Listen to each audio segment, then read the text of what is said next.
How do you introduce a character in your novel? In today's episode, I'm going to talk about 3 things you need to know as you introduce your main character in your novel to have the greatest impact for your readers. Stay tuned. Hi there everybody, welcome to the Other Epic Story vlog. This is the show where I talk about writing and editing tips and tricks and apply it to my own work, which is an epic dystopian fantasy. It's a trilogy as well. There are 3 parts, but I only have one book written. I don't even know if it's complete yet. It's currently in its 3rd draft form, but let's be honest. When I edited this piece 4 years ago, I really had no idea what I was doing. So I'm just gonna clean the slate. What I have is probably as good as a first draft. I didn't do anything structurally or stylistically significant, and that's why we have this vlog now, to sort of document my process as I create it more. If you want to know more about this project, there's a link up there to get you refreshed on what I'm actually doing. If you're interested, subscribe. There's more. Enough. Let's get started with what you guys came for. 3 things you need to know when introducing a character in your novel. Thing number 1. Don't over-describe your character. This is a common flaw that I know I do, and we'll have examples of how I do it momentarily, but unless your character has some interesting traits, like if he has a tail and he's a human being, probably should mention it right away. But if he's a regular guy and you know, in the beginning you don't need to talk about he's like 6'3", he has brown hair. It is not a dating profile. You don't need to go into that stuff. You want to give the readers a few things to latch onto, but you don't want to over-describe them. Harry Potter is a good example. Every character has sort of one unique trait. Harry has his glasses and a scar, Ron is a redhead, Hermione has curly hair, Snape is like a weird-looking eagle guy. So after I finish talking about these 3 tips, I'm going to look at my own piece of writing and see how I introduce one of my main characters. Together we could help identify the flaws that I have in my story. Alright, stay tuned. Tip number 2, use action to show your character's traits.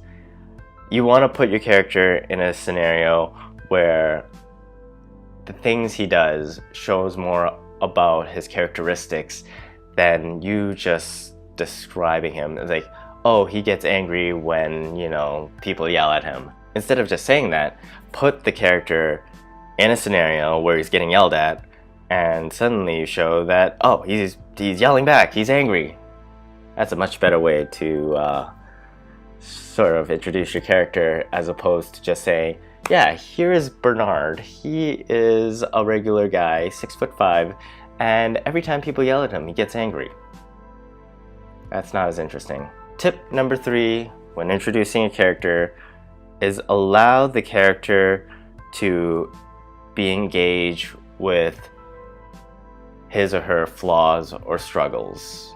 What do I mean by that? It's a subtle thing, but the character needs to be not necessarily aware of their flaws, but there needs to be a drive for him to change.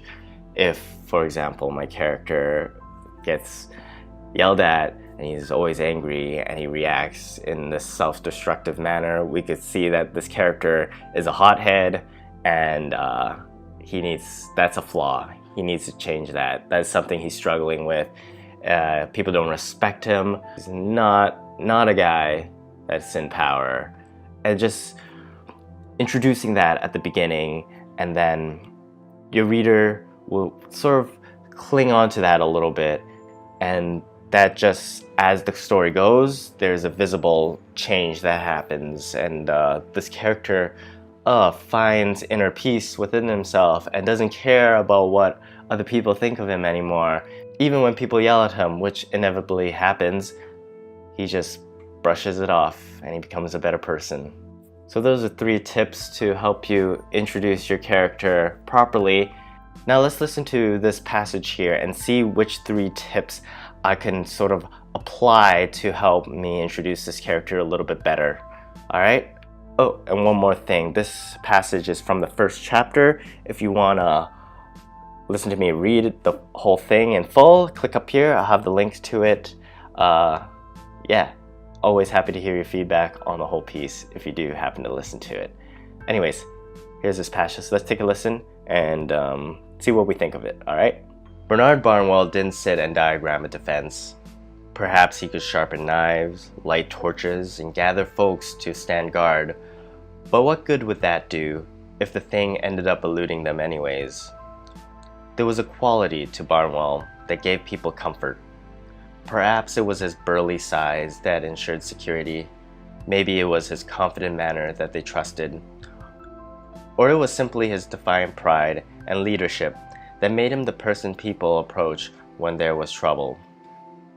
It was Bernard's intangible traits that set him apart from the others, not his appearance.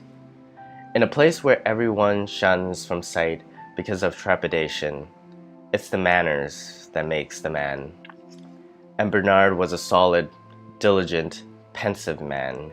So the first thing I highlighted from the piece is this part here. Bernard didn't sit and diagram a defense.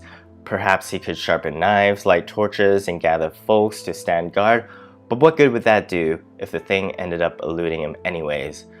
I think this is a pretty good example of describing the character, actually. It puts him in a scenario. It shows that this character, Bernard, is very passive and he wants to spend his time focused on maintaining his work instead of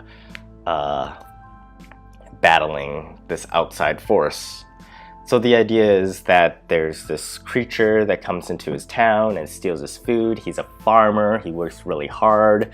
What he can do is try to kill the creature, which is very elusive, or he could just work harder and make more food. And this is something we all struggle with. Do we want to take risk, or do we just want to do the status quo? He's very much the status quo guy from this, and that sort of gives the idea. I don't straight out say he's like, oh, he just wants like to follow the rules and do that stuff, but you sort of get that in this, and it does an okay job. Then there's this part which I feel it's very descriptive and too much tell, not enough show. There was a quality to Bernard that gave people comfort. Perhaps it was his burly size that ensured security. Maybe it was his confident manner that they trusted, or it was simply his defiant pride and leadership and blah blah blah. There's just too much there. It ends with him being, and Bernard was a solid and diligent, passive man. That is just like, this is not good. Even like, I know it's not good. I probably cut it. It's good that I know that he is these traits. This is how people feel about him. But the reader doesn't really know that right now. I need some action to happen. That's lazy writing. I'm lazy. Very lazy. Sadly, there was no government in Jin. There was little order when it came to taxes, maintenance, and other matters concerning the town as a whole. But there were men, many men like Bernard Barnwell, and they formed a small council. This is not particularly remarkable in any way. It shows that, yeah, he's like a pretty normal guy. He is like a leader in his community, but he's one of many leaders, and he's just a small voice in a big crowd, essentially. He's not a man of great importance. Even though he plays an important role, he's not an important guy. He's just like everybody else. I don't think it needs to be there exactly. Maybe when I start talking about the councils and the government and the society of this town, I could go into that in a little bit more detail, but I don't think I need that necessarily right now. Barnwell would never dare call himself a lucky man. Jin was no place to grow vain or develop vanity or arrogance. He feared that the land would eat him up if he were to stop and appreciate his fortune. Weakness comes from self-indulgent, Barnwell would say, without ever mentioning where he gathers strength from to earn his prize. But if he guessed, he would say it came from his wife, Cassandra. So this is the last part here. There's gotta be a way to show all that without me just explaining it. We'll show him interacting with his wife, and I believe if you listen to the first chapter, I think I do show that quite well. I just have to have confidence in my writing to not have to like explain it. It's like explaining a joke. It's like showing the character interacting with the wife, and it's clear that he really enjoys her and values her, and then at the end you just say, oh yeah, by the way, all that, he like loves her and values her. It kind of ruins the joke. I don't know if I explained that properly, but I think I did. So yeah, this is how I introduce my character, Bernard Barnwell. I sort of dumped a whole lot of information about him, really hammered in the idea that he's a normal guy, he's super humble, he plays by the rules, he's not into taking risks, he loves his wife. All that given right away, and now you know a lot about him, but you don't really actually care. There's no stakes. And I think that's the tricky thing to do. It's like, how do I show that this character is someone you should care about? And it's usually putting them in actual situation. That's everything for today. I hope you have better luck writing your introduction to your character than I did. I have to go back and edit this whole piece of mess. Good luck writing. Good luck editing.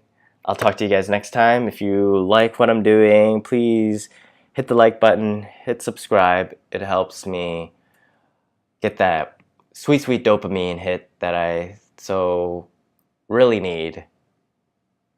Anyways, take care. Keep writing, keep reading, keep doing whatever it is that you're doing. All right, bye.